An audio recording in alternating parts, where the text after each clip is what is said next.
All right, so we'll just get right into it so that we'll spend less time talking about what to do. So the first thing we want to do is to head over to jobs here. Okay, once you click on jobs here, this is basically how to optimize your profile effectively. We talked about that in the last class, and we want to revisit that so that we can emphasize what needs to be emphasized. Okay, once you log into your Upwork, this is the interface you see. Head over to jobs. Sorry. Okay, so once you head over to job, come down to talent. All right, come down to talent, and then you can go ahead and search for whatever skill that you want to search for. Let's say UX UI. All right, UX UI, for instance. Once you search for that, I told us that as soon as the result brings out freelancers, all right, the result will bring up freelancers. And when the result brings out freelancers, I also need to mention this in case what you're seeing on my own platform is different from what you're seeing on your platform. You need to understand that I am using a subscribers version, meaning I paid to use the paid version of Upwork. All right. It's not necessary. I do this occasionally, not every time.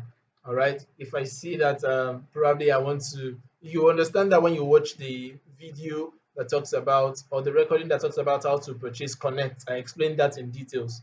All right. So some of the things you'll be seeing on my own platform may be different from what you're seeing on your platform, because on your platform you're using the freelancer basic, and that is the free version of Upwork.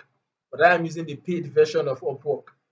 It doesn't necessarily mean that if you use the paid version you'll get more jobs. No, I have used the paid version at the time and I never got even a single job. All right, so it's just a matter of understanding the tricks and hacks on how to get and bid for job properly, and then you're good to go.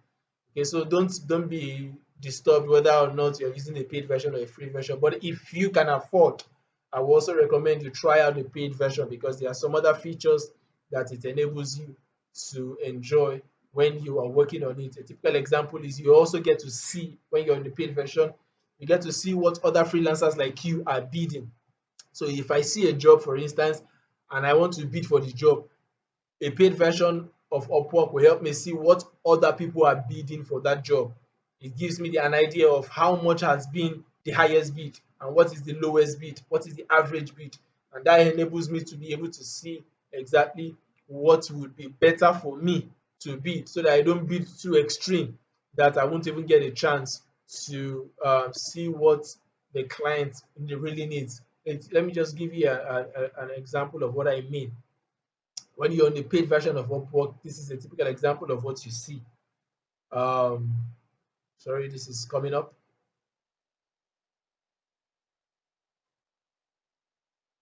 All right, so here we are. So let's assume I want to take up this job, but I want to see what it entails. So I click on the job. Once I click on the job,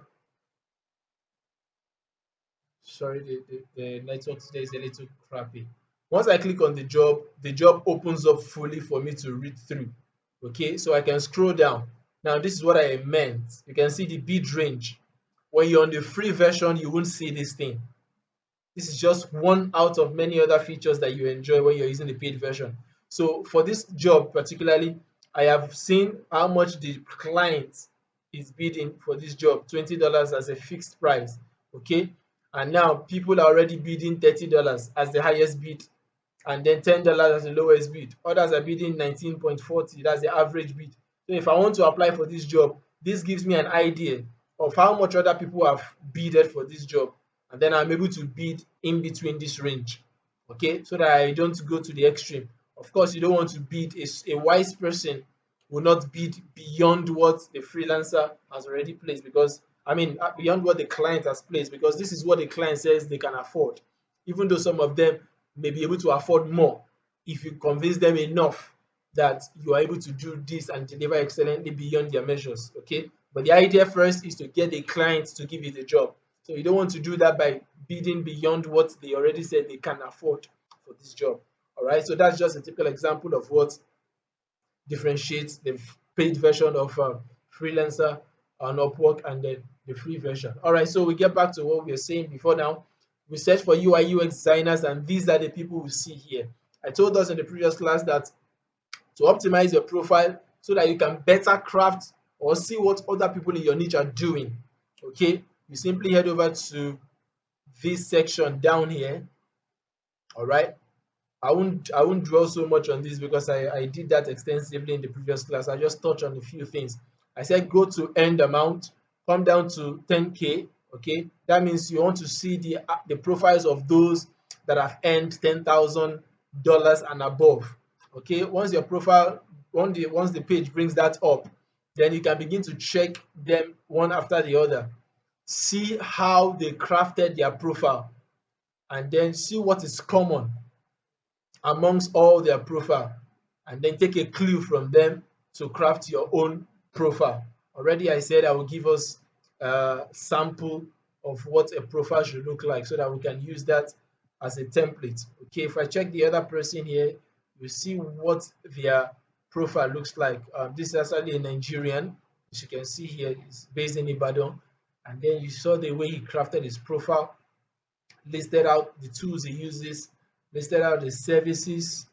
Uh, while working with you, I'll focus on three key points and whatever it is. He listed out the areas of expertise that he has and other things that appeals to the client. And then, most importantly, you can see he has a video introduction. I dropped a video. I dropped a recording on how to make a video introduction for your profile. This is very crucial because this helps your clients relate easily with you. They get to hear you speak because some of them are very pertinent about how you speak. If you have accent issues, they may not want to work with you. So you save clients that stress by uploading a video introduction. And so when they see that your accent is clear enough and they can work with you, it enables them to quickly reach out to you very easily. All right, so you want to take your time to go through all these profiles and check out what others are doing that you may not have on your profile, and just try to boost it up. And remember, I told us that a profile is never stagnant. You should always update your profile every 3 to 6 months on Upwork, or even less than that, because as you gain experiences, as you work with clients, your profile is supposed to be upgraded. Edit your profile so that clients get to see the improvements you have made over time.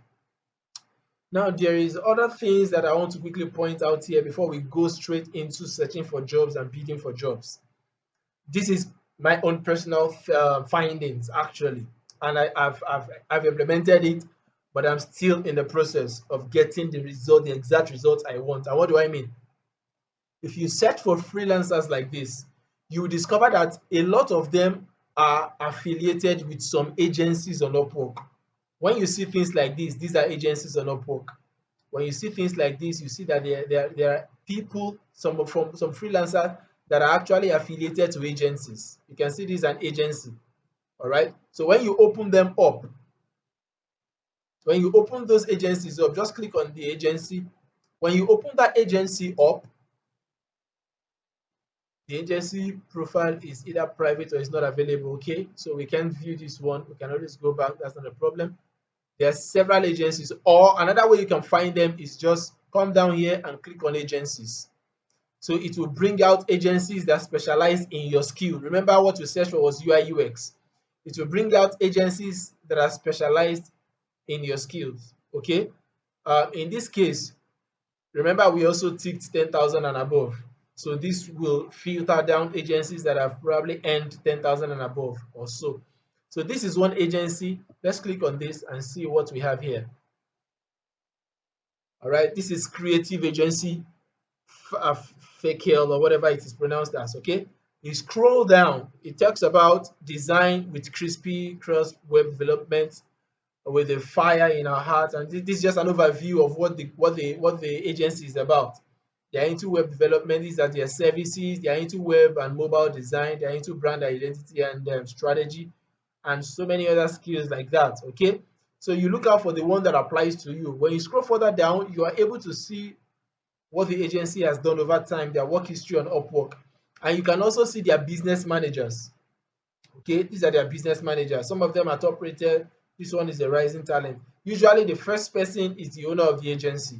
usually the first person. And what I discovered over time is the owner of the agency sometimes may not even be a freelancer to start with, probably just a client or an HR. Most of the agency owners are HR personnel that just know how to bid for jobs.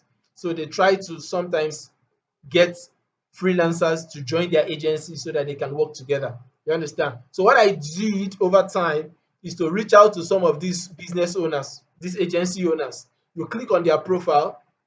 Like I said, if it is not on your own um, Upwork page or Upwork end, don't panic. It's just because probably because you have not activated those features, because the more you spend time on Upwork, the higher you spend, I mean, the higher you go on Upwork, the more features Upwork release to you. A typical example, if you click on find work, you will see I have your network on my own Upwork page, because I've spent quite a quality time on Upwork and I've gotten some kind of badges on Upwork as well. So if you check your own Upwork, you may not find this your network there. Okay, you may not find this there, but you shouldn't panic. It doesn't mean your Upwork is fake or something. It just means you need to spend more time on Upwork so that you can release more features. All right. So in this case, I can send this person a friend request by clicking on this button here. Once I click on this button, it will pop out a page for me. So I give him a reason. Well, why do you want to connect with this person? Have we worked together? Do we know someone or do we know some of the same people, like mutual friend or something? Have we worked for the same client, or though we haven't met, but we have similar skills? These are reasons that you may want to connect with. Or if your reason is not here, you can click on other. What I usually do when I come to this kind of setting is that I try to connect with these people, because these are people that possibly have the potential of getting jobs. All right. Now, this is on the side. It's not a must you go through this, but this is something that I just discovered that can work. All right. So you connect with these people, you send them a message. You can tell them that you find their profile fascinating and you feel you could reach out to them and you would like to connect with them. You also discover that they own a design agency on Upwork. You tell them this would only allow for about, as you can see here, you have just about 250 characters to type. So you can delete all this and start typing your own. So what you want to tell them is very straight to the point, that you just appeal to their conscience or their emotion, that you find their profile fascinating, discover that they are owners of agency or Upwork that has the design agency per se, and then you felt you could contribute your quota because you are a designer, whatever kind of designer you are, whether a graphic designer, UI UX designer, whatever. Just make sure that whoever you are reaching out to, their agency covers your skill. So don't go and start reaching out to a finance agency with a graphic design skill. It doesn't make sense.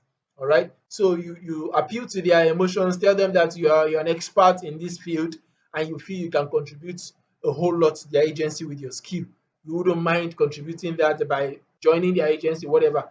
You may be lucky enough, they'll accept you. A couple of them that I sent out a connection request to, they accepted me and we have been on the same network over time. So this is how you can build network on Upwork. All right. So that it also, this one measure that helps you reduce your possibility of having to buy connect every single minute when your connect runs out.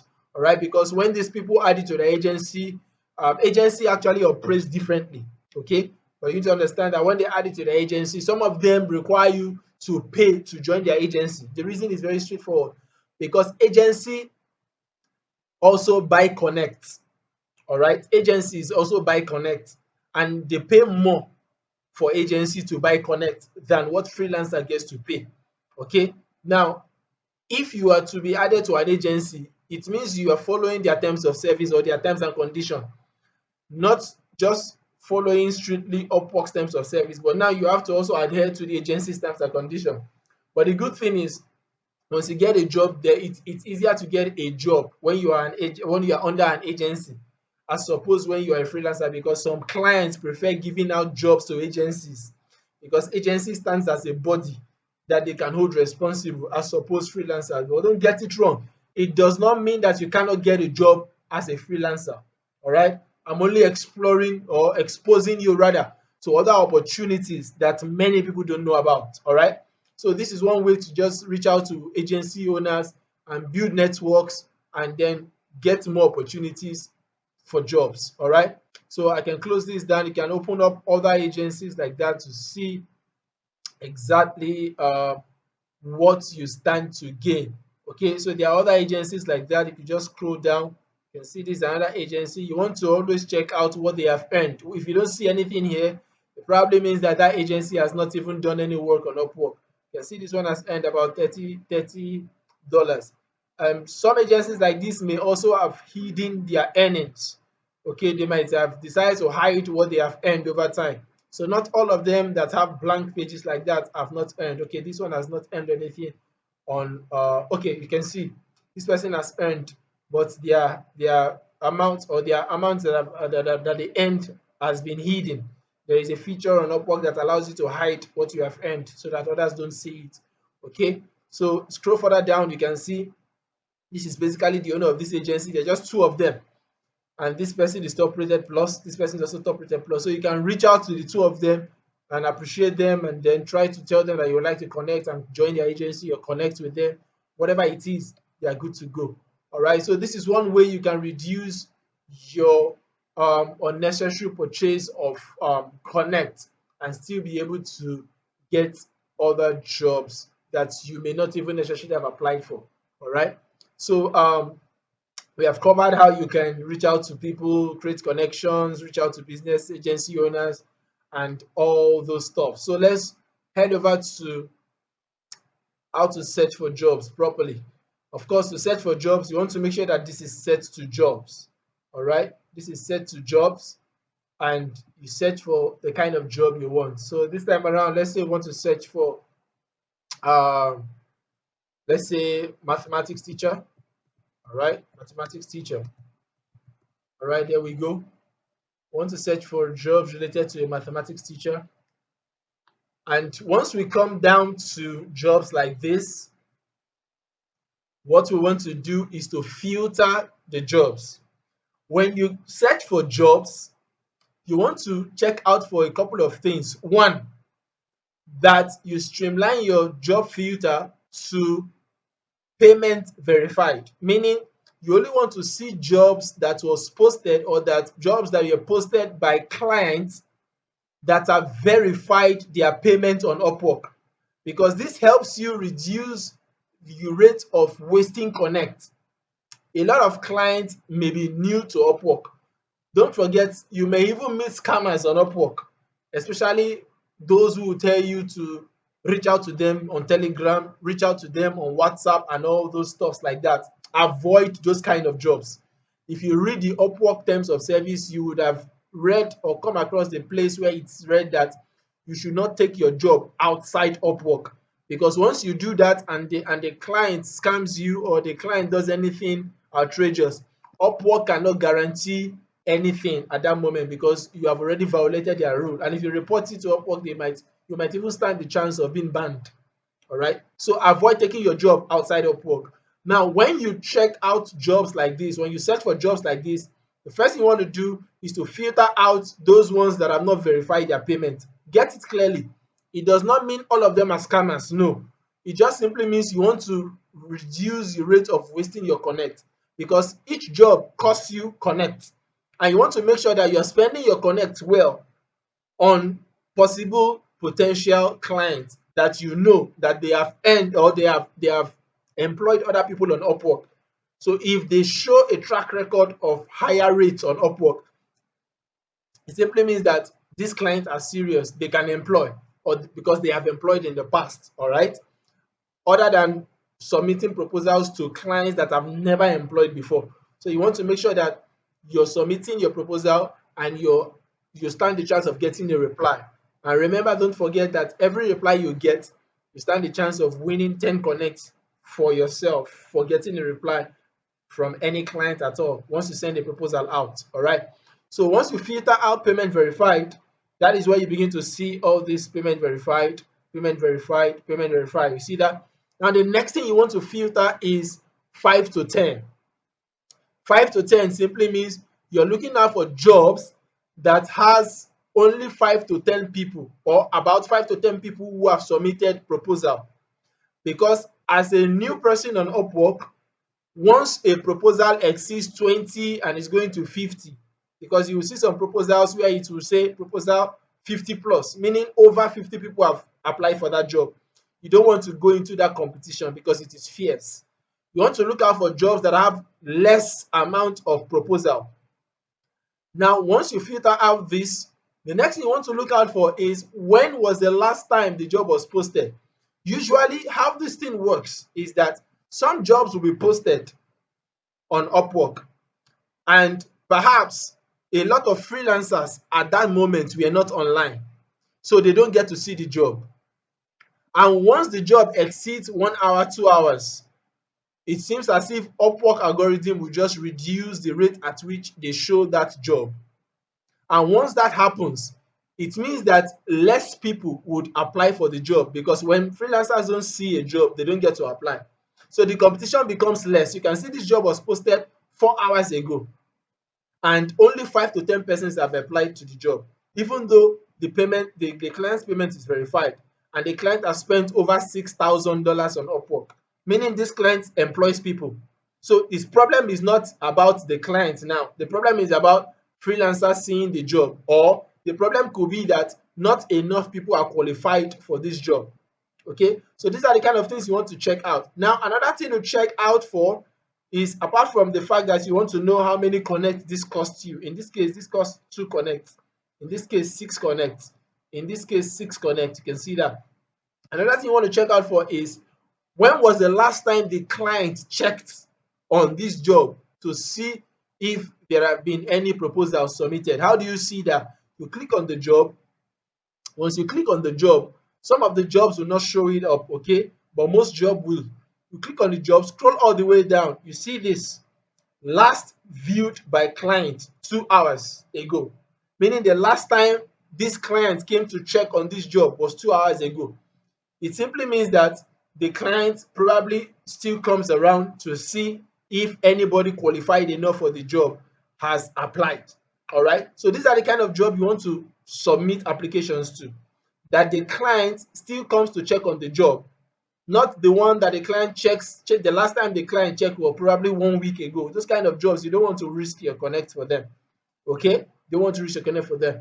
Other things that you need to check out is, you want to read the descriptions. Now, these things I showed you are the basic things that would help you streamline or filter out jobs that have potentials of client responding back to you. Once you see that the the last time the client checked on this job was too long ago, maybe 3 days ago, maybe 2 days ago, you don't want to spend your time even going as far as reading the job description. Once the time is so far away, just avoid that job and search for others. All right. But if it is the kind of job that a client checked recently, let's assume, let's check out this one. The lower you go on the page, the more the higher the days that the job has been posted. As you can see, up here you get 4 hours, 6 hours, 8 hours. Down below you'll be getting like 2 days, 4 days, 1 week, and so on. You see, this is 3 days ago. All right. But it does not mean that because it was posted 3 days ago, the client has not checked. Let's check this one out. This was posted 3 days ago. But when was the last time the client checked on the job? Let's see. The last time the client checked on this job was 1 day ago. You see that? Meaning he still checked it just yesterday. All right, even though it was posted 3 days ago, and he has hired 2 people already. So these are information that helps you further streamline your job search, so that you don't waste your time spending your connect and getting no reply. All right, like I said already, you may not be seeing this because you are on the free version of Upwork. Okay, you also want to check out what the client require, what kind of expertise. Some of them will require an expert. That was why when I told you in the creation of your Upwork account, I explained to you that when you're filling out your expertise, choose expert. All right, choose expert. Even if you are a new person, choose expert. It kind of opens up doors for you. All right. Some persons will require just entry level freelancer. Some will require intermediate level freelancer. So you also want to check out what level the client requires. before you begin to apply, so that you're sure that you're not wasting your connect. Other things you want to check out is how often does the client hire. Okay, how often does a client hire? In this case, he has about 78% hire rate. All right, he has posted 9 jobs, and this is quite a good number of hire rate, meaning he hires people a lot. All right, but if you see anything lower than 50% or 45%, just know that the client doesn't really hire much. You want to take your time to avoid such a person. Okay, you also want to take your time to read the reviews of the client. All right, quick one. This is how you get the name of the client. I will emphasize that more when we head over to how to write Upwork proposals. All right. You also want to make sure you check out the reviews of the client. Once you see that a client has a bad review from freelancers, how do you check this first? Because this is a job. This is a job title. The first review is the review of a freelancer about the client. The second review, which has to freelancer, is the review of the client about the freelancer. Okay, so you want to focus on the first reviews only. Once you read the first review and you see that the client does not have a good review, avoid such jobs because you stand the chance of entering a problem with the client eventually. Once a client doesn't have a good review and you decide to work with that client, you may end up getting a bad review from the client. And once the client gives you a bad review, it may affect the possibility of ever getting the job on Upwork again. All right. So these are some of the things you want to check out. You can always see the location of the client. Here, the client is from the US, particularly from Lawrence. All right. And other things that you may want to see. This is how you can save the job. Maybe you want to get back to this job later on for whatever reason. You can click on save. It will automatically save the job. And eventually you can go over to your saved jobs to pull out this job again. If you find out that a job is fraudulent, you can always report the job by flagging it. Okay, once you click on this, Upwork will flag it as inappropriate, and then you'll be asked to put in your reason why the job is inappropriate. All right, so having said all those things, other things that you want to check out for is the description, and then that leads us to how to write a proposal. So let's say we search for a job. Remember, we were searching for mathematics teaching job. So in this case, it said tutor for graduate level mathematics. Okay, let's look at this job. For instance, we click on it, we go all the way down. We go all the way down. This was checked out by the client 2 hours ago. The client has quite some reviews. Okay, 5-star review there, 5-star review there. I enjoy working on this project. I like working with him and hope to have the opportunity to work with him again. Quite a good review. All right. I want to also appeal to you. Make sure you check the reviews of the client very well before you apply for a job. I'll show you one client I had an issue with recently. All right. And it cost me about $80 because the client raised a dispute even after working for him. It was a sad event, but I just had to part away with $80 because the client said all sort of outrageous things, and I lost the case.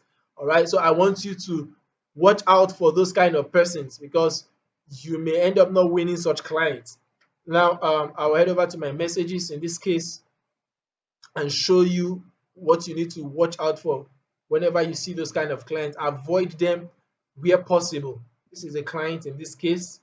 um I'll pull up his contract so that you see what I mean when I say look out properly before you leap. Sorry, give me a few minutes. This the network is quite slow. All right, so let's see. This is the job details. I'll just pull out his profile so that you see, because sometimes the reviews, the good reviews about the client may end up covering their bad review. So you want to make sure that before you apply for the job, you check out the reviews of the client very well. Check out the reviews of the client very well before you end up submitting anything about the job. Now look at this client. He has just 3 stars. All right. He has gotten about 31 reviews. And out of the 31 reviews, the average review is not so good. And you may not just know by checking this out. You may need to scroll all the way down to see things that have been said about the client. All right. Look here. You see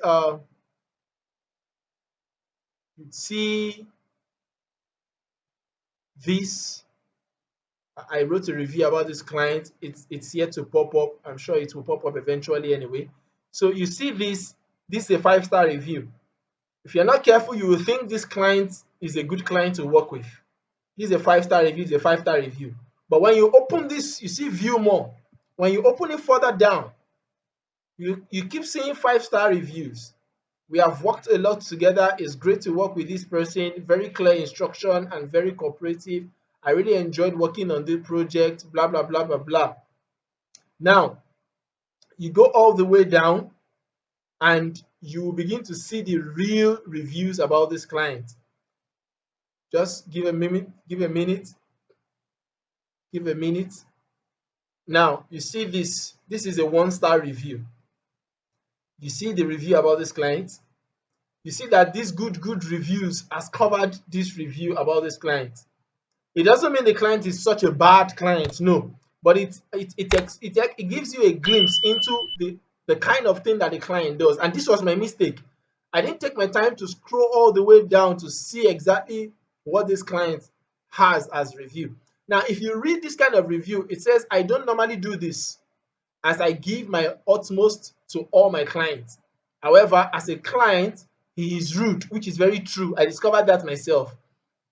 Condescending, very true. He talks down on you whenever you try to make him understand that you are working too much for him.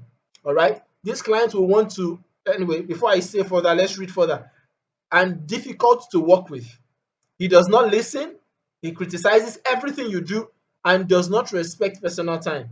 He calls at any time that he wants to and expects me to be available 24 hours whenever he. This is just one out of many things that you will see. This is another review from this client. Where is it? You see, this client gave this freelancer a bad review. He promised great performance, and unfortunately, this person is a Nigerian. He already has a bad review. You see, he promised great performance and willingness to make changes, blah, blah, blah, blah, blah. The client gave him just 1 star. And if you check the profile of this freelancer, you may be surprised that he probably is finding it difficult to win other jobs. Okay, you may be finding it difficult to win that because that one review. Let's check the last that when that review was posted. Where is that review again? Oh, yeah, something here. Sorry.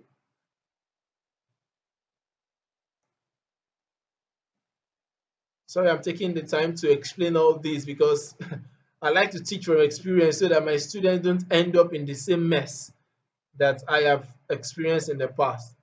All right, this was posted sometime in 2021. All right, so what you need to know is it's quite a long time though. This 2023. What you need to know is if you go all the way back to 2021 December, you may find out that this guy during that period when he got that 1 star, he may find it difficult to get a job. He needs to be able to convince other clients, even though he's top rated. If you go back to all the way to December, he may need to convince other clients, okay, before he's able to win another job, and which is very daunting, a very daunting process. I'm trying to see where let me see the recent jobs that he's doing. This is jobs in progress. You can see this is a recent job, 2022. He got this in October. He got this in September 2022. It's a fixed price job. Sometimes this fixed price job, the client may not even bother about your past review, but most times it's very important. But let's see from 2021. See the last time he got a job or a job that is still in progress, December 27. See the next time he got a job, March 2022. You see the difference. This is what a bad review can do for you. Okay, it will delay the possibility of other clients wanting to work with you. If you get one bad review, it may take another 10 good reviews before that bad review can be covered. So you want to totally avoid anything that will give you a bad review altogether. Okay, and that is what you can do to check out how these clients work with people. Check out their reviews so that you don't end up working with a client that will give you a bad review altogether. All right, so having said this, let's check out the kind of things that you need to know whenever you're checking out a job. I'll go back to my messages and pull out some couple of jobs that I have done and some mistakes that I have done as well.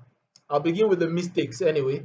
So let's begin with this lady here. This is Lori. Where is she? Trying to pull out some. Sorry, it's still loading. I need to go all the way down so that I can pull out a particular job I want to show us here. And the essence of showing us this particular job is for you to understand the need to read job descriptions. Freelancers sometimes fall prey. They just see a job, they don't even bother checking out the job description, and they just copy and paste cover letters. And clients are very smart. They know when you just read through a post without understanding or assimilating what they require. Now, look at this post, this job. When I saw this job, then I was very desperate to get a job. So I saw the job, executive assistant. I just glanced through. I didn't, to be very honest with you, I didn't read in details. And just like this, when you don't read in details, you will miss the detail that they want you to get. And once you miss it, you will not get that job. Now let's read accordingly. It may take, I'm giving you time to go through all these things so that you understand why it is necessary. Looking for an executive admin to join our team, resourceful, finds and present solution, proactive, adds to situations, thinking ahead of time for the betterment of all, has an it can be done attitude, plus is willing to jump in and serve anytime, able to grow with, plus keep up with a fast-paced company, an independent self-starter who executes tasks on time and with a high level of attention to detail. When this is a hint that I discovered with time, once you see a client emphasizing attention to detail, be very careful, because if you are not careful, you will miss the attention to detail that they want you to see. Now, what I mean is this: if you read further down, comfortable operating autonomously, excellent written communication skills for emails, good with spellings, blah, blah, blah. Where I want you to see is the part where it says, let me see if I can, just to save us the stress. There's a part where it says that you should begin your cover letter good. Read this here. It says, must post fly admin to the first line of your proposal. This is an instruction that the client gave, but I didn't see it because I was just rushing to see. Because at this time, when I began my freelancing journey, I thought it was all about first to submit, we get the job. But over time, I realized it is about who did what the client wants that gets the job. I have actually submitted a proposal for a job where over 50 people has applied, and I got the job, even though 50 people have applied for the job. Why did I get the job? Because I did exactly what the client wanted, and I was able to write a compelling cover letter, and I got the job. Even though 50 other people, over 50 people have applied before me, they didn't get the job. I got the job. All right. How did I know? When I checked the proposal, when I checked the proposal, where is this? Okay, let me open the job posting, view job posting. I don't know if the job is still okay. The job is no longer available. But then, if you check the job posting here, you will see okay, it's not here, but you see something around here that says proposal over 50%. You can see this job was posted a year ago, and that was far back. So if it was a recent job, you see proposal, just like I showed us before, 50 plus. Once you see 50 plus, it means a lot of people have applied to this job, so there's no point. but I still went ahead and applied to such job and I got the job. All right. What you need to understand is don't rush to be among the first people to send the proposal. It's not about who submitted the proposal first. It's about who did what the client wanted. So this was how I lost this job. When I submitted this job eventually, the client was even generous enough to respond to me. Some clients will not even respond to you. Once you don't do what they want, you will never get a response from them. So this client was generous enough. After I wrote a cover letter and I submitted, you can see this is my proposal to the client, very long.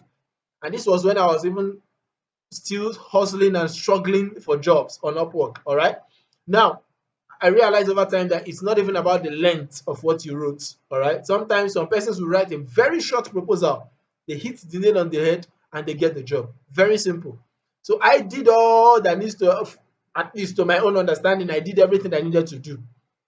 But then the client replied, and see what the response was. Pious, thanks for responding. However, you didn't pay attention to the details in the job post, which automatically disqualifies you for this position.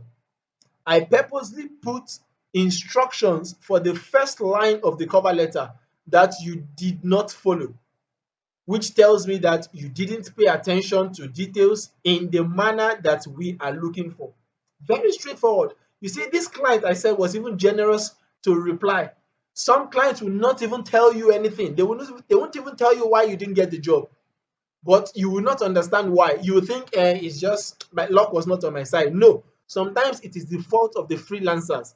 Where you are trying to be the first to apply for a job, you end up violating the instructions of the client, just like you saw in the post.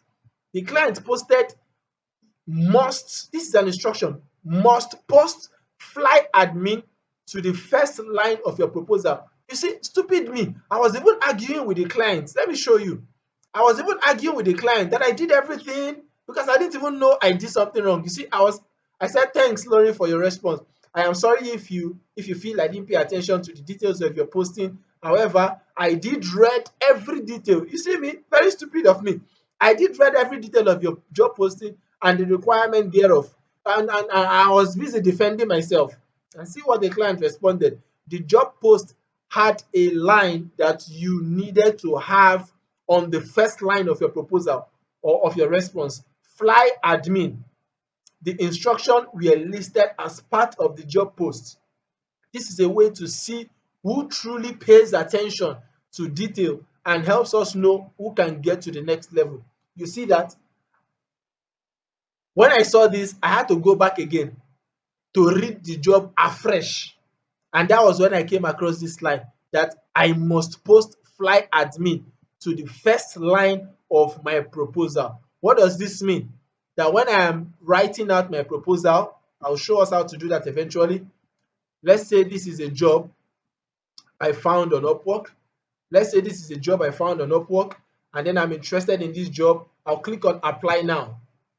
Once I click on apply now,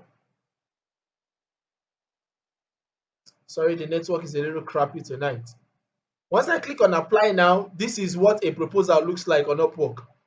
Proposal settings. You want to first set up everything. The first thing is, I told us that you need to create multiple profiles on Upwork. I didn't say multiple accounts, don't get it wrong.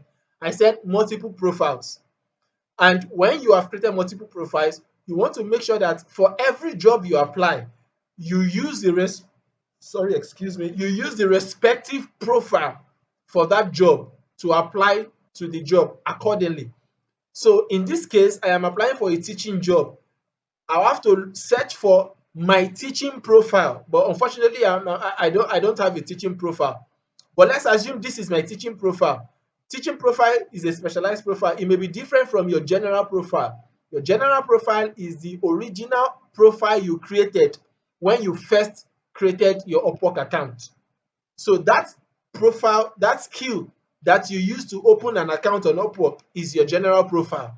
Then you also have specialized profile. Already I made a recording on how to create a specialized profile, and I will share that with us very soon after this training. All right. So you make sure that you choose the profile that applies to the job you're applying to. Don't go and use an HR profile to apply for a teaching job. It doesn't apply. So use the respective profile that works for that job. So let's say this is the teaching profile. I will click on the teaching profile and then scroll all the way down. Here it tells me I will need 6 connect to apply for this job, and then it will tell me how many connect I will have left once 6 connect is deducted from my available connect. Further down, this is the details of the job. It helps you to be able to, check out the job and see exactly what the client needs. So while you are writing your cover letter down here, you want to also always check out to be sure that you are giving the client what they really need. Don't just write from your head. In fact, truth be told, the most cover letter that gets the responses most of the time are cover letter that repeats. When I say repeat, I don't mean go and copy the instruction and paste it and send it back to the client. No, I mean you have to repeat some of the words that the client has put out on the job description. I'll give you a typical example. I have an undergraduate in computer science and I'm looking to go through this book chapter by chapter, this particular book here. Okay, please go through the syllabus carefully and let me know if you can create a manageable lesson plan. I plan on one or two 2 hours session per week. That's what the client wanted to write. So if you are writing a proposal or a cover letter to this person, you want to emphasize that you paid attention to this book. Probably you could tell him that I understand that you're trying to, create some, what did he say he wants here? He wants to create a manageable lesson plan. So you can start with that. Hello, the name of the client. I understand that you're trying to create a manageable lesson plan from, you mentioned the name of the book. That can catch the attention of the client to understand that you actually read the post and you understand what they really want. That is what the clients need. Whether you really know what they want and you are able to solve it, you can go as far as saying, oh, you have read this book during your master's degree years, and this is what you could even prefer a solution. These are ways to write cover letters on Upwork, just to make sure that, or to convince the client that not only did you read the job post, you understood it, and you can even prefer solution very quickly. That is what the client needs. So you read the job description. You can always check out other things that you need about the job here. You can see these are the skill tags that corresponds to the job. Down here, you want to place your bid based on what the client has said they are willing to pay. Though I don't recommend you go beyond what the client has said they will pay. Always let your bid be within that range. All right. So in this case, even though my bid is 50K, I mean $50, I have to come down to the level of the client. All right. So I can come here and choose maybe 45 or 40 or even 30, okay, just to entice him with the price. All right. We already talked about the Upwork 20%. It's a non-negotiable. Now, this is where you write your cover letter. Now, in this case, where the client said you must begin your response with fly admin, what the client actually meant was your first response. In fact, the first thing you should write in your cover letter must be fly admin. Fly admin. Before you now begin to even say hello and then the name of the client. If the client does not see this thing, because how this thing works is once the client receives your cover letter, even before opening the cover letter, they are able to see some few things that you have written on the cover letter. So if I am the client, before opening your cover letter, if I don't see this fly admin on the first line of your cover letter, I will not open it, because it means you did not follow the instruction. So it saves clients the need to be opening every single proposal from how many freelancers that has applied for a job. You can imagine, once one job is posted there, you will see over 100 freelancers you apply for the job, and the client doesn't have the time to start opening each proposal. So some clients will take this pain of giving you an instruction, so that instruction, they know already that some freelancers are so fast that they don't read and they will just apply. So instructions like this helps clients to just streamline those who do not follow instruction. And then even if you were the last person that applied for the job and you follow this instruction, that is how you get the job. Just by following instruction. All right. So this is one thing that you need to look out for, and that is why I always emphasize at every of my training, make sure before you apply for a job, you read every detail of the job. Read every detail of the job. It's not just about getting the instruction that the client wants you to pay attention to. It also helps you to understand whether it is something you can do. Don't just check the job title and say, executive assistant, I can do it. Sometimes the job title might be deceptive, but when you read through the job, you discover that they need an executive assistant that has a programming knowledge. And then you are just checking this and you go and start applying. Before you know what's happening, you get the job and then you are not able to deliver. You get a bad review. Or you don't even understand that they need an executive assistant that has a programming knowledge. Because you didn't read it, you apply to the job, your connect is wasted. You won't get a reply. So you want to make sure that you go through the job in detail and make sure that you understand what the client needs before you send out a proposal. The idea again is not to be the first or to be among the first set of freelancers to send the proposal. No, the idea is to follow the instruction of the client and bid for job accordingly, so that even if you don't get the job, at least get a response. Because imagine I use 6 Connect to apply for this job, and then I get a response and I get 10 Connect in return. I use 6 Connect to get 4 Connect. Even if I don't get that job, I didn't lose. It means I have gotten more Connect to be able to apply to other jobs. It's as good as that. As suppose somebody who just apply for the sake of applying and they both lost the job and they lost their Connect and they keep applying. At the end, when their Connect is 0 Connect, they have to start looking for money to buy more Connect. So these are things that you need to pay attention to when you are applying to jobs. Always read the job description, check out for the reviews of the client, see if it is something that you can do, and then you can go ahead and apply. Now, when you want to apply, what do you need to do? Again, you have to go back to the review of the client. Once you go to the review of the client, what the review does is not just to give you an idea of what kind of client this person is.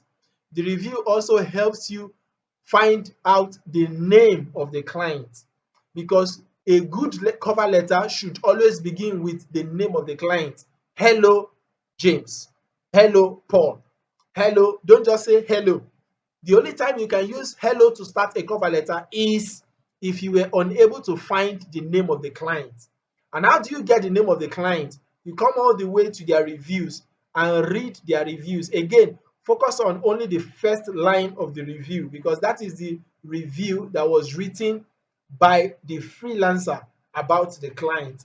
So some freelancers are generous enough. When they are leaving a review for a client, they tend to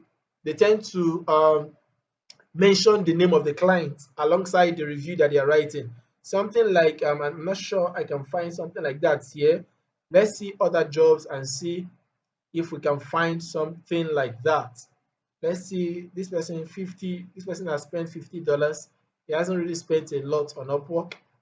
This person has spent just $10. They've not spent a lot. These are the kind of people that I will not apply to their jobs, because they really have not spent much on Upwork. All right. Um, let's see. Let's see. Okay, this person. Another thing you need to, before I continue, another kind of job you want to look out for are jobs that require more than one freelancer. Like in this case, you can see this person needs not just one freelancer, but 2 freelancers. Some persons will need 5 freelancers, some persons will need 10 freelancers. So those kind of job, even if there are 50 people that have applied, you can go ahead and apply, because they need multiple freelancers for those roles. All right. Now let's click on this job. This is a mathematics, modeling, statistics, genetics, whatever it is. Let's scroll all the way down and see what we can get from the review of this client. Here it says, even though it doesn't have a good review here, doesn't have a good review. Let's see what we can get.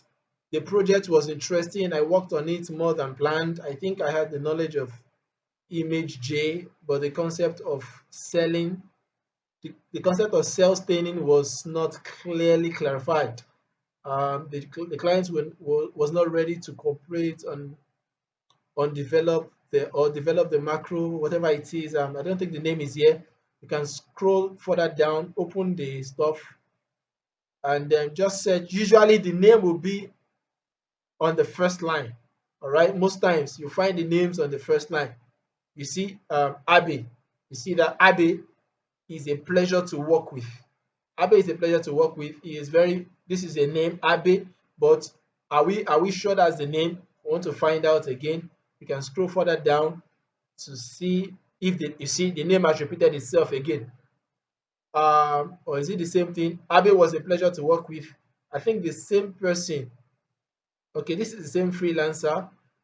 Let's see again if the name will appear. I enjoyed working with Abby. You see that? So three places Abby appeared, meaning this is the client's name, Abby. So you want to go ahead and then begin your cover letter with what? Hello, Abby. Don't just write hello. You need to start with hello what? Abby.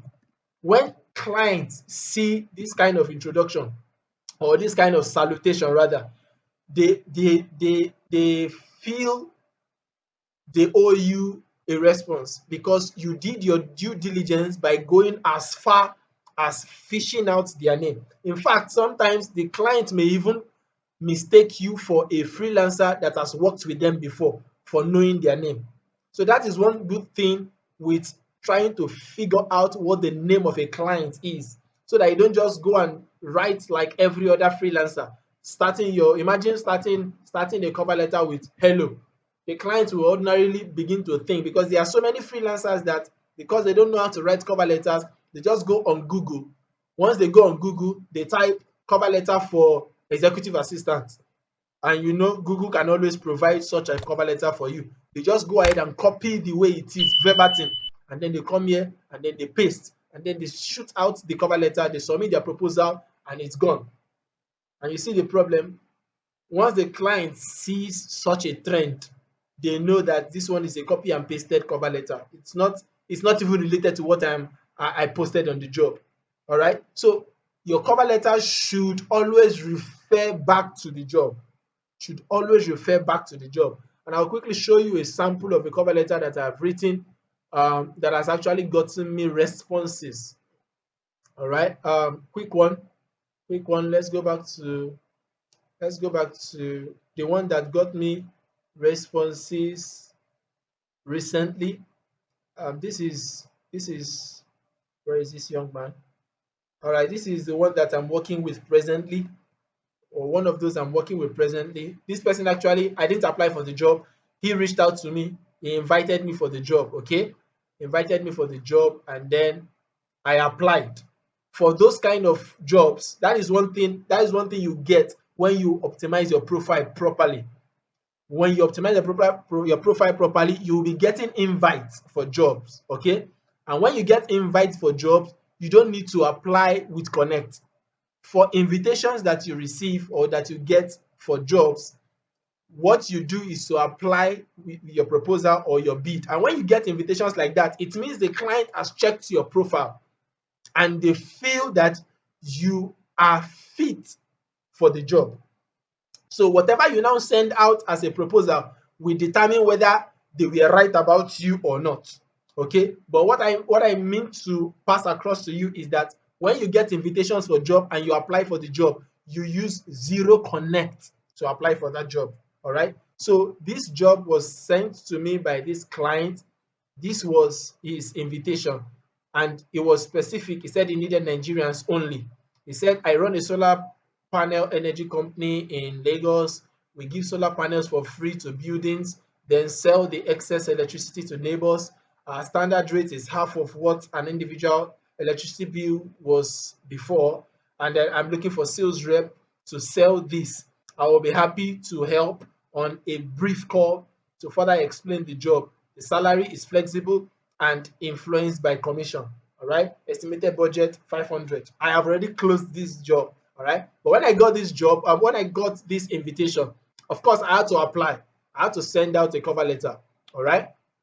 And this was the cover letter I sent out. And it cost me, like I said, it cost me Zero Connect. I didn't apply. Uh, sorry. I didn't use any connect whatsoever to apply for this job. All right. So when I applied, it was basically just zero connect. I'm trying to see if I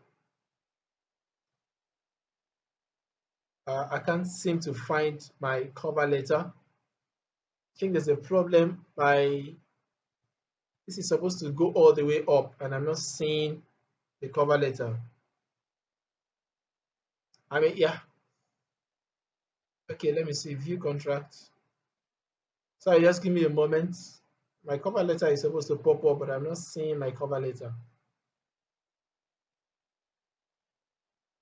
Um, it's serious. Messages.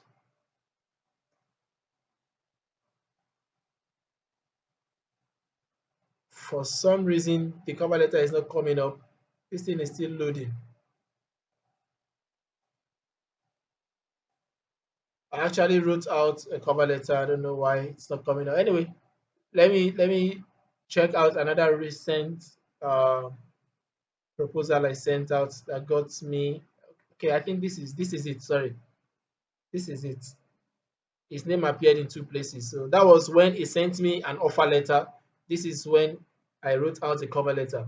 Okay, so this is it here. All right. So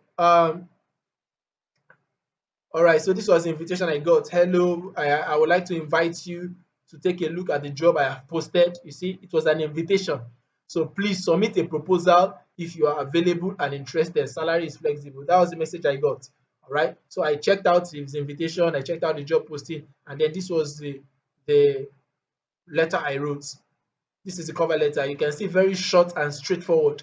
Hello, your project sounds interesting. I know it can be a rocky road. I would send these templates to the group, but please don't copy and paste because Upwork, like I said, has a way of knowing when you copy and paste something. All right. And when they figure out that you are always copying and pasting, you stand a chance of being blocked. So please always tweak some of these things. I will send a couple of cover letters to the group so that you can always use some of those to work on your own cover letters. All right. So this was the cover letter I sent out. And as soon as I sent out this cover letter, this is what I want you to understand. You need to emphasize what the client needs. That's the first thing based on what they posted. So when I said your project sounds exciting, you see, this is how I started. And I didn't start with the name of the client because this was an invitation. Okay, so I really did not need to bother about, even though you will see the name of the client. If you get an invitation, you will see the name of the client at the bottom of the invitation. Okay, but I just chose not to because it was an invitation. So it's not like I was competing with anybody in that sense, even though I was actually competing.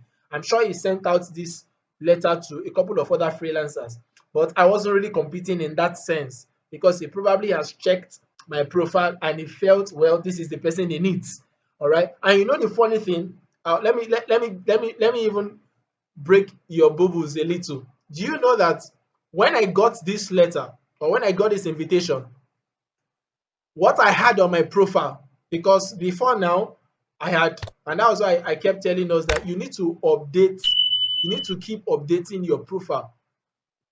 I don't know why my network is so slow today. I hope I'm not speaking to myself. Are we still together in this Yes, session? yes, yeah. Can I hear somebody speak? Are we still together?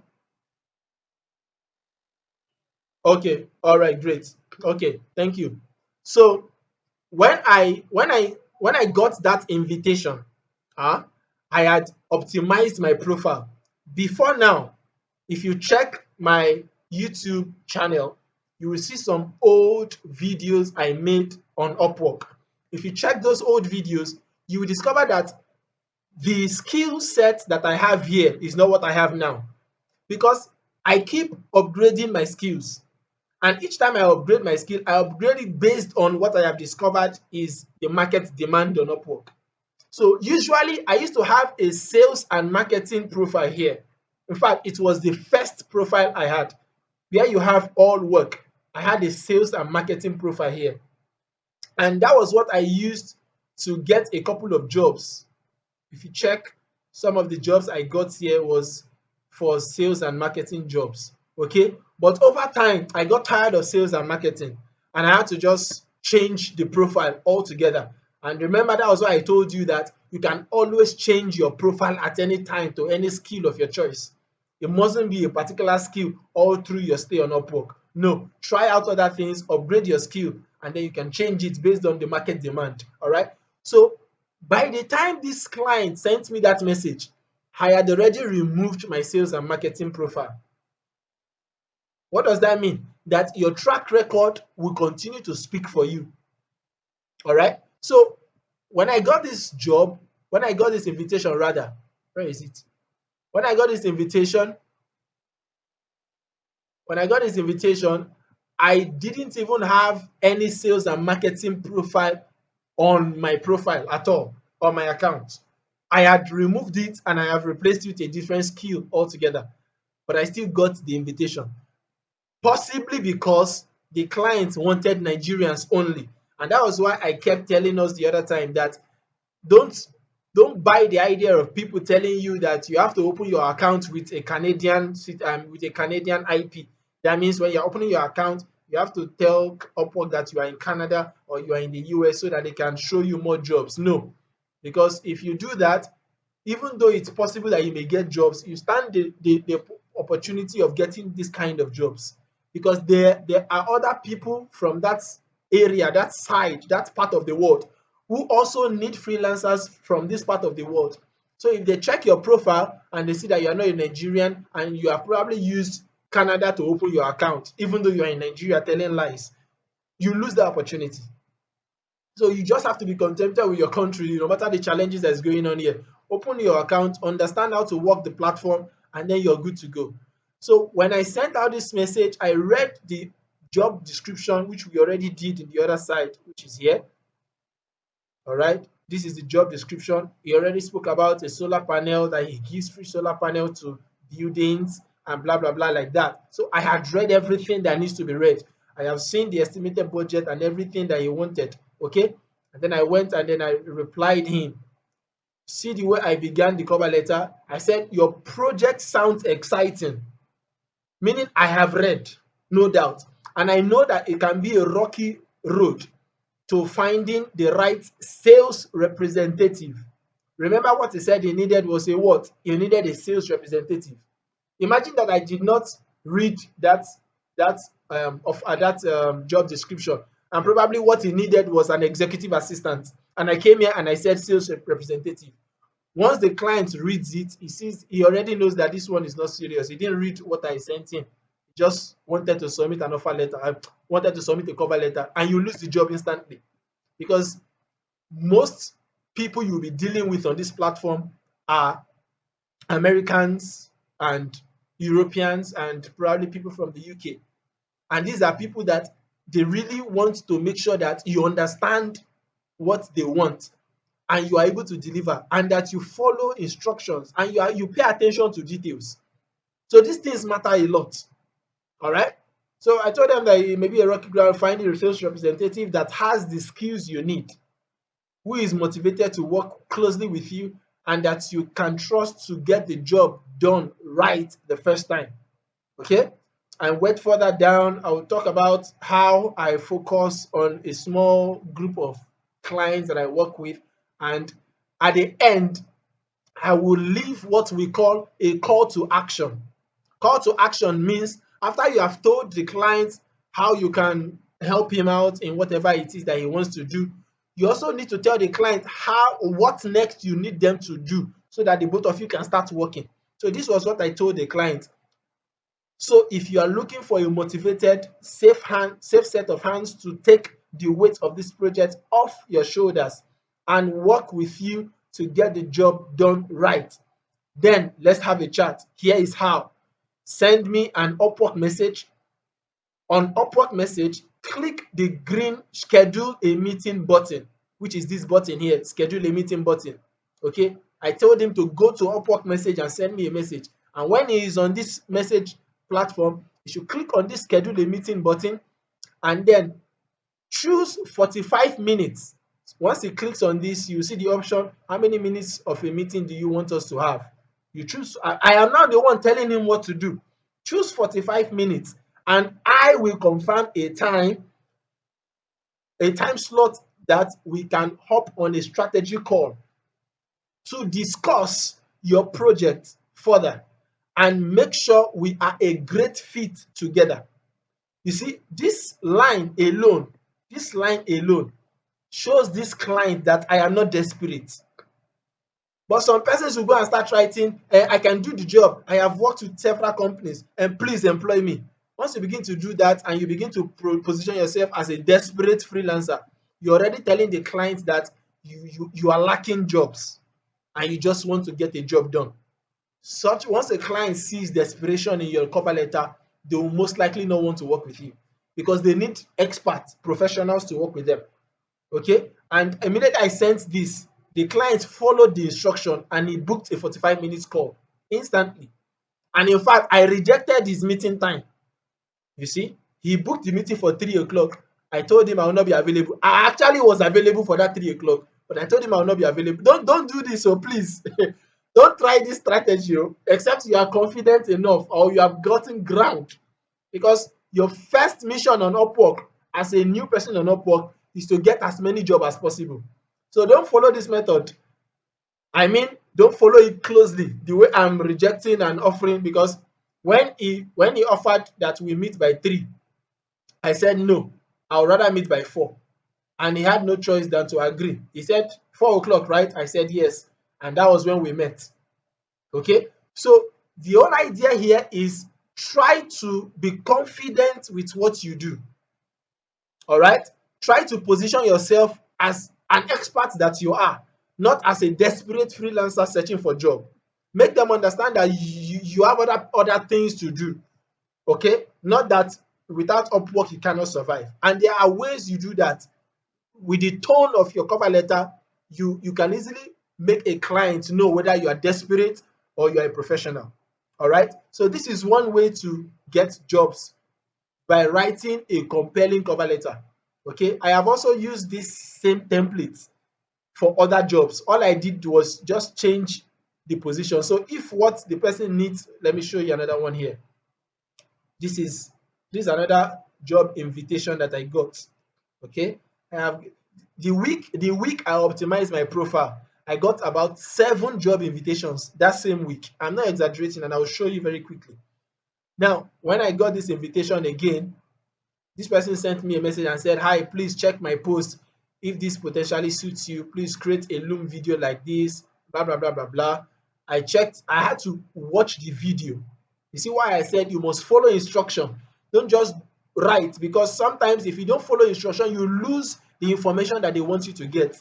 So I had to watch this video to pay attention to see whether there is anything they want me to say on the cover letter before I start writing.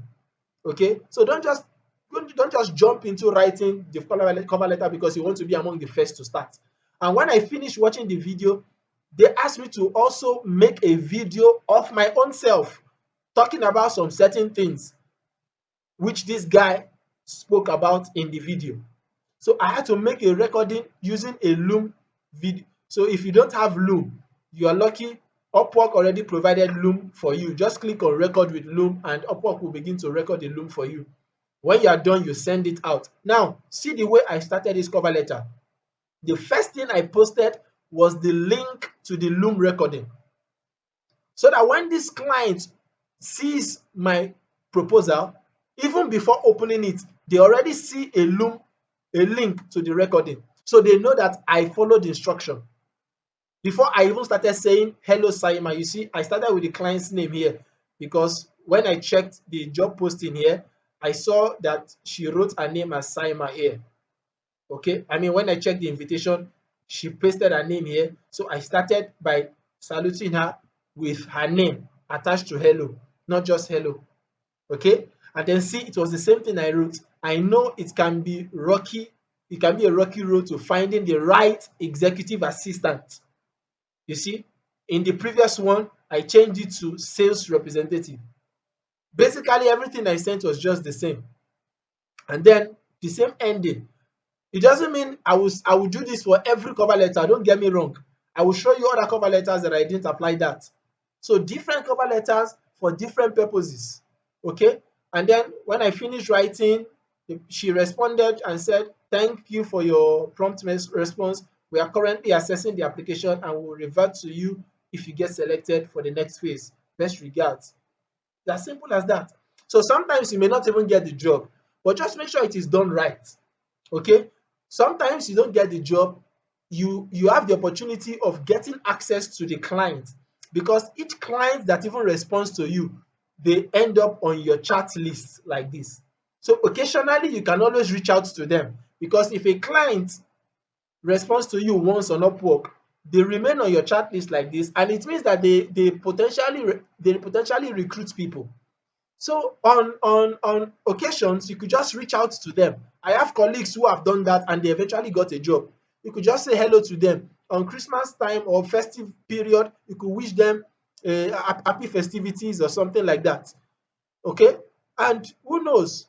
Like I said, I have colleagues who actually got jobs like that. What they did was, the first time they interacted with the client, they didn't get the job.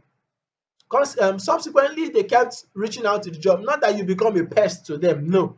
But occasionally, you can send them a message, "Hello, just checking up on you. Hope work is going on well." Blah blah blah. The client will keep, track of your records or your messages like that. Sometimes you send messages to them like that. They check your profile. Oh, okay, this same person again. The day they have an opening, they remember you first, because you have almost become like a friend to them.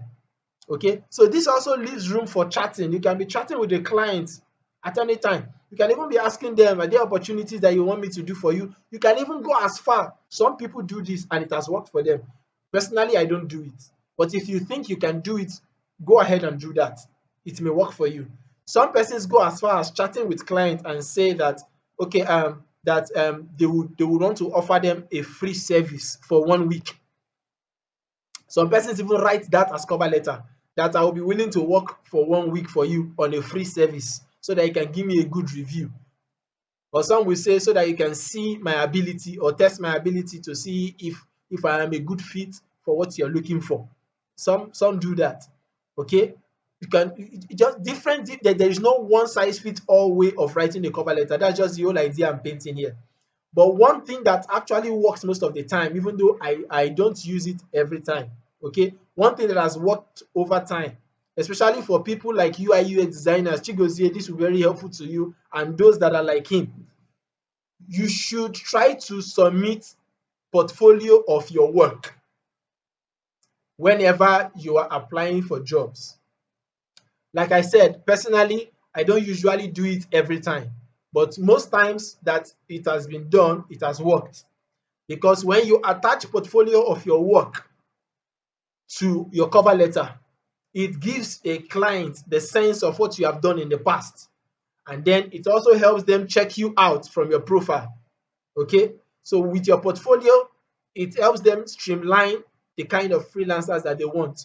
So once your portfolio appeals to them, they'll reach out to you very quickly in response. All right. So you might always want to add that as part of your cover letter. When you write a cover letter, push out your portfolio.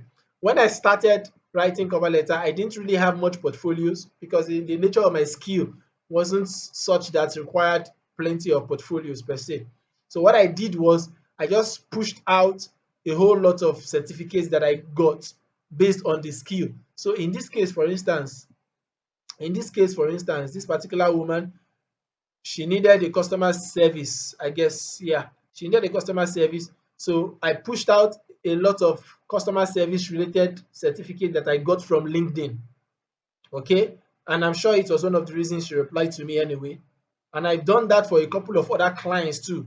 So after writing a cover letter, I'll push out relevant certificates, or it could even be CVs. Some clients will even request that you submit your CVs. All right. I'll show you how to do that very quickly. Um, Whatever it is that can sell you, because this is basically you selling your skill, and you want to do that to the best of your ability. So sell yourself the best you can, so that clients can always respond to you. All right. So how do we write a cover letter? This is where we head over to this particular page. We already spoke about how to begin cover letter if the client has given an instruction. Always begin the cover letter with that instruction. Some clients will tell you, begin your cover letter with the color of the sky. You have to be very smart. Don't go and start writing color of the sky on this first line. What the client means is, what is the color of the sky, which is blue. So you want to start your cover letter with the word blue. Some will say color of the ocean. So you want to make sure that you understand the description of the job before you start writing anything at all. Don't just start writing when you don't understand. All right. So you want to start with the instruction if there is instruction. If there is no instruction, just start with hello and then the name of the client.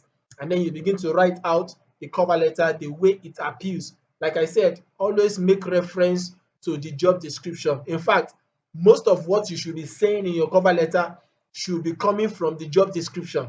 If the client says they need an executive assistant, make sure you mention that as one of the first things in your cover letter. I understand that you need an executive assistant. I have been an executive assistant for this particular client or this particular company, or and these are some of the job. Some clients will tell you these are some of the job description that you will do: email handling, answering of phone calls, reaching out or sourcing for leads and stuff like that. In your cover letter, mention it. That some of the jobs or some of the tasks I covered in the role of executive assistant for my previous client is email handling. Just scatter it out. Answering of phone calls, sourcing for leads, all those things that the client has mentioned in their cover letter. Mention it back to them. But it doesn't mean you should copy and paste. But it only shows that you understand and you have read their job description. All right. So once you do that, this is where you can upload um, a copy of either your CV if a client asks you to upload your CV. Some clients will ask you to upload a voice note. All right. That reminds me. Once a client asks you to upload a voice note, take this down, please. Head over to Vocaro. There is a website called Vocaro. VOCA. Okay, this is it. Vocaro voice recorder. Once you type Vocaro, incomplete Vocaro. Once you type it, you will see the option on Google, or I'm using DuckDuckGo engine. So Vocaro online recorder, that's the name. Once you click on it, it will open you up to the website itself. Now, the good thing about this website is that you don't need to download anything. You can record your voice online and then just copy the link. So, for instance, I am speaking here, and as I am speaking, it's taking down my voice. Okay, that is for clients who ask you to record a voice note of yourself. Once you're done, you can just simply stop it. Or if you want to pause it, you can use this. You want to stop it, and then you play it to list. You see, so it plays what you have said over again, so that you are sure that this is what you want to send to the client. If you are not satisfied with what you heard, you can restart again and start recording. You begin to record all afresh, and then when you're done, you stop. If you are satisfied with what you want to record and send to the client, you click on save and share, and then you can either download this voice notes that you have recorded, or you simply copy the link. Okay, and then you head back to your cover letter. Where is it? Head back to your cover letter, and if the client has asked you to record a voice note as a requirement, I recommend that on your cover letter, just immediately after the name, or even before the name, you can just mention that attached to this proposal is the link to the voice recording that you requested. You can use that to begin your cover letter before you now say hello Saima or whatever the name of the client is, because the first thing the client sees on your cover letter matters a lot. So once they see that you have followed the instruction, they will be pleased to want to open your cover letter. Okay, or if the client has asked you to send a downloaded copy, which is very rare anyway, usually they just ask you to send a voice note, so they don't want to know whether it's downloaded or not. You could just copy that link and paste the link as the first thing here, and then write a short note that this is the link to the voice recording as requested in your job description, and then you come down here and begin your cover letter. Hello, whoever it is that you're writing. All right. Or if you have downloaded that recording, you can just click on upload and then search for wherever it is that the recording downloaded and then put it up. Once you click on it, it will automatically be uploaded to Upwork, and then that takes care of it. All right. So whether you're uploading a CV, whether you're uploading a Loom recording, okay, like I already showed us how you can record on Loom. Okay, I've showed you how you can record on Loom. You can go over to your, or better still, if you don't want to go through that measure, you can just search for Loom. But the thing with this one is you have to create an account. So when a client asks you to make a video recording of yourself, you want to go to loom.com. All right, loom.com, and then you will be taken to the website. Okay, this is Loom. You'll be taken to the website where you can record a video of yourself. All right, so this is what I basically use to. You can also use Zoom if you want, or you can use Google Meet, which is the one we are using right now, but I prefer using Loom. So whenever a client asks me to make a video recording of myself, I just use Loom, and whenever they ask me to make an audio recording of myself, I use Vocaro. So these are the two helpful tools that you may find helpful yourself when it's time to actually begin to do all these tasks that the client will require from you. All right. So that said, you want to make sure that everything is properly done. All right, everything that's contained the cover letter, you want to offer solutions. All right, offer solutions to your client. It doesn't mean you should answer all the questions that the client has has posted on their job description, but give them a tip, more like you are giving them a taste of what you can offer them. So if a client says they want to maybe run an advert, a marketing campaign, for instance, in your cover letter, you can give them a little solution, what they need to look out for whenever they are running a marketing campaign. Just a small solution that will appeal to them to want to talk to you. Okay, yeah, this thing you have said about the marketing, it's quite interesting. Can you say more? That is how you get a job. You must be willing to offer solutions, even free of charge sometimes, that will lure your client to want to talk to you. Or you can just, in place of offering solutions in terms of text, you can just send out a copy of your portfolio to them. And once they see it, it's something that they want, they will reach out to you. But don't forget to always leave a call to action telling them what to do next, because some of them may even be new clients on Upwork, so they don't even know what to do. If you just send a cover letter convincing them that you can do the job, and you don't tell them what to do next, maybe to reach you so that you can begin to talk about whatever it is that you need to talk about the job. But always present, like I said, present yourself as a professional.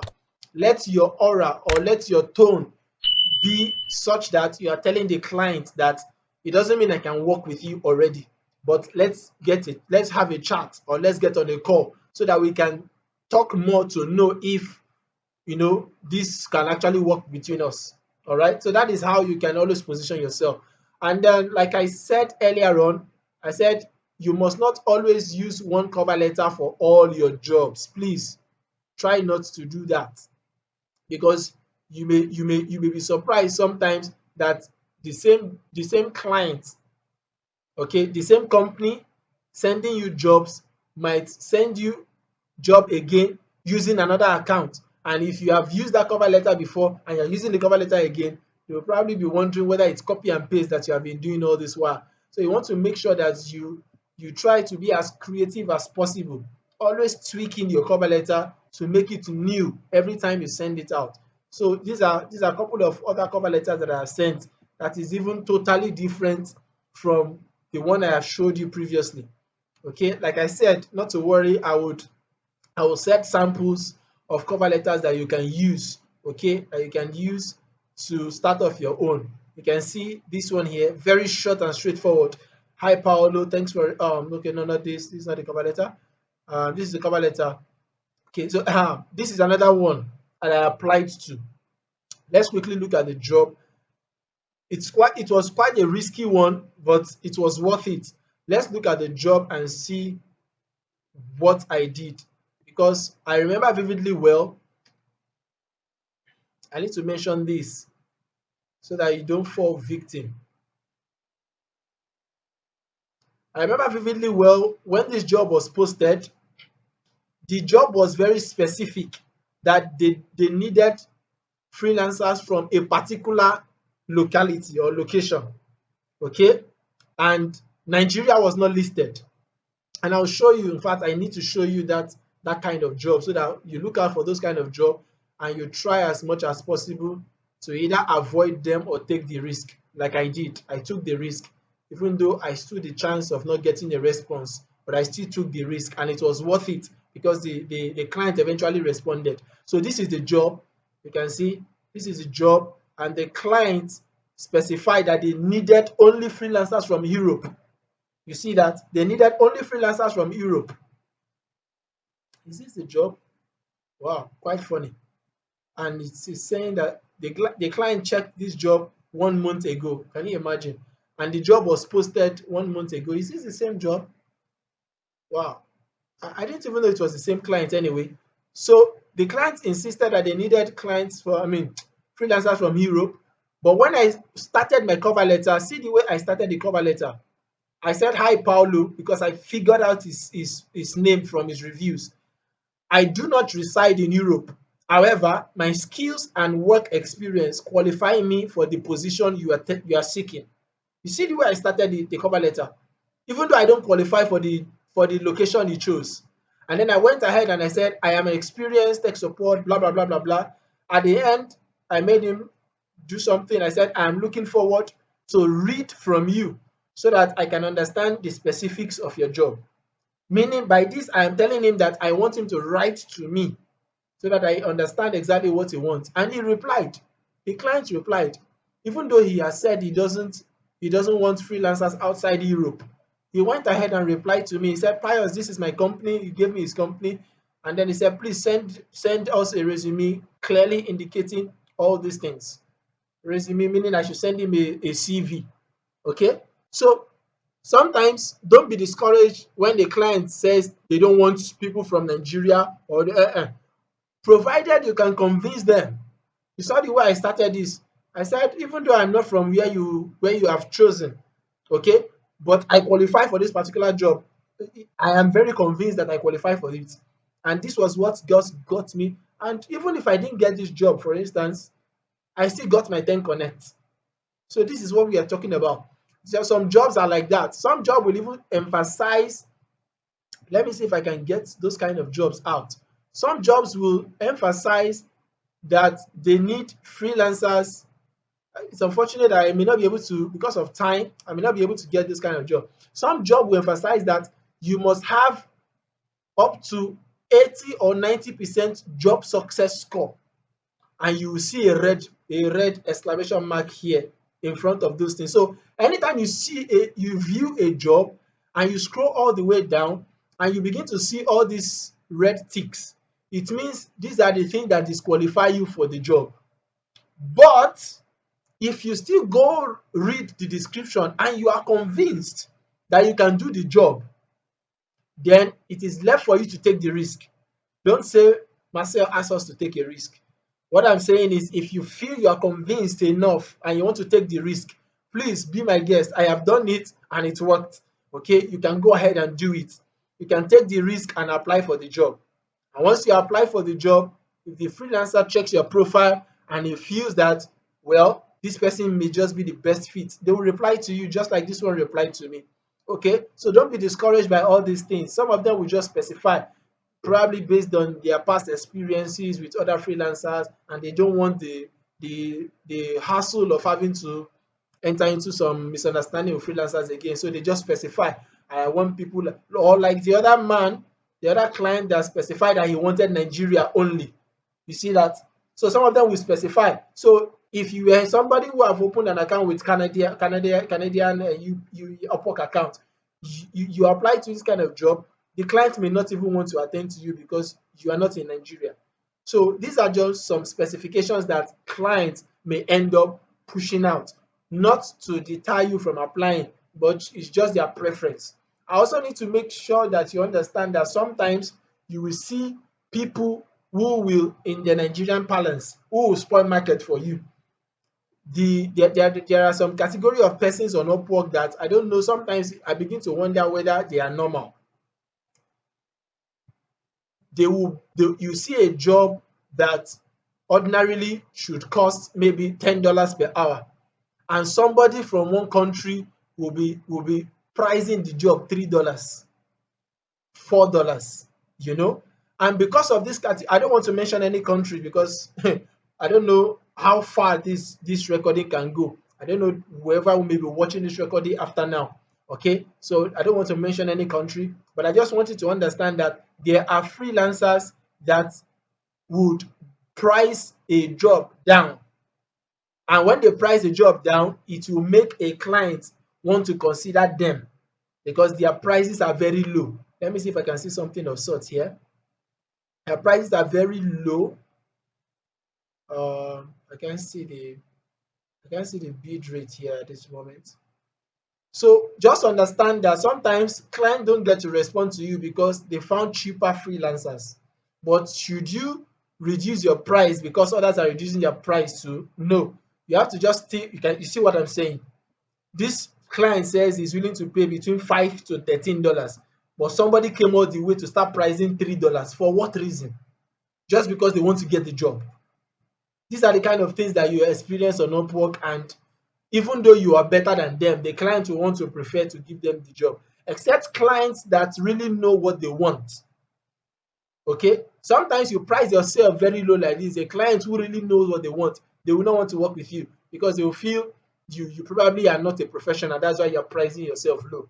So another thing I need to mention is before you price a client, take your time to go through their reviews and see how much this client has been paying other freelancers. It will give you an idea of whether the client is a high paying client or a client that is looking for cheap freelancers. For instance, you can see this case, the client is paying $70 per hour, $60 per hour, $55 per hour. So it shows that, well, this client is very rich. He can pay. So if you eventually charge this kind of client $25, he will pay it very easily. Even if you scroll further down his reviews, you will see others that he has paid $25, $30. These are fixed jobs. Okay, these are fixed jobs. But the hourly jobs, he has been paying $30, $70. So this kind of client, if you then go ahead and check how much he said he's willing to pay, he said he's willing to pay $5 to $13. It means if I bid $13, he can pay me confidently. So why should I go and start bidding $3? For what? Okay, so you want to check out the job description and make sure that it is something that you can do. You can see over 50 people have applied here. So for your kind of people, I will not recommend that. And you can see that he has hired. Once you see hire, just avoid that job. It means he has hired somebody. And you can see the last time he checked it was 14 hours ago, probably after he hired the person. He stopped checking. So once you see hire, don't bother about it. Just forget about the job. Start applying for another job altogether, so you don't waste your connect. All right. So with this, I believe we have been able to really go in depth to discuss exactly how we can bid for job, write proposals, apply for job. One last thing before we call this session a close and then take questions. There are jobs that you would find. Remember, I told you whenever you're looking out for jobs, don't use this method. Don't go through your dashboard. Always search for the job and filter out the jobs so that you don't get jobs like like this. No payment. This person has not even spent anything on Upwork, no rating, nothing at all. Even though his payment verified, he still doesn't have any rating. Okay, so you don't want to waste your time with this kind of clients. All right. Now there are jobs that when you open them up, you would see where they ask you to answer some specific questions. Let me see if this job has such a thing like that. Some job will ask you to answer some specific questions. When you find such a job, please take your time to answer those questions first. You see these questions. So let's say I want to apply for this job. Let's say I want to apply for this job, and then I go to proposal settings. This job is a what was it? It's a virtual assistant job slash account manager. I will have to go and choose my virtual assistant job. I mean my virtual assistant profile, okay, which is this general profile. And then I do all the necessary thing. The person is willing to pay between $8 to $12. I have to come all the way down, and probably I can go for $12. See that? And this means that at the end of the job, if I eventually get the job and the person begins to pay me, for every $12 that I get, Upwork will deduct $2, and then I'll be left with just $9.60. All right. Please, somebody's microphone is on. Kindly turn off your microphone so that we can hear one voice. Thank you. Now, this is the cover letter. This is where you write your cover letter, and these are the questions that the client wants you to answer. You must take your time to be very diligent answering this question. You can see the question: have you used Canva to produce some digital assets? You see that? Another question: can you work in US hours, either in the morning or in the afternoon? This kind of question, don't just come and type yes. Nobody does that, except you are not serious about the work you want to get. You can make a statement, help the client see that you have worked with other US clients with their time zone, and you will be open to work in any US hour, whether morning or afternoon. Make a statement, don't just write a word. Here, have you used Canva to produce some digital assets? You can begin by saying, here is the portfolio of the assets that I produce with Canva, for instance. Before you now begin to say, I have produced other assets with Canva, blah, blah, blah, blah, blah, and so on and so forth. Reason why you must take your time to diligently answer this question is this: you as a freelancer, when you are applying or writing your proposal, this is the format you see: cover letter, question 1, question 2. But when you submit your proposal, after you've written your proposal, and always start your proposal, like I said, I already told you how to start your proposal, and end your proposal with your name. All right. When you submit your proposal, you write your proposal, you answer this first question, you answer the second question. Before I go further, please avoid this section. Don't boost any proposal, except if you have too much connect to waste. Because whether you boost a proposal or not, a client that will not give you a job will not give you a job. Boosting the proposal is just like, it's a way of Upwork trying to you know extort connect from people. Let me use that word. They try to extort connect from freelancers, because you use connect, you can see, just to place your proposal, this your proposal that you want to submit, to place it on the first place so that the freelancer sees it as the first proposal. You require 30 connects to do this. Imagine using 30 connects to boost the proposal, and at the end of the day, I don't even get the job.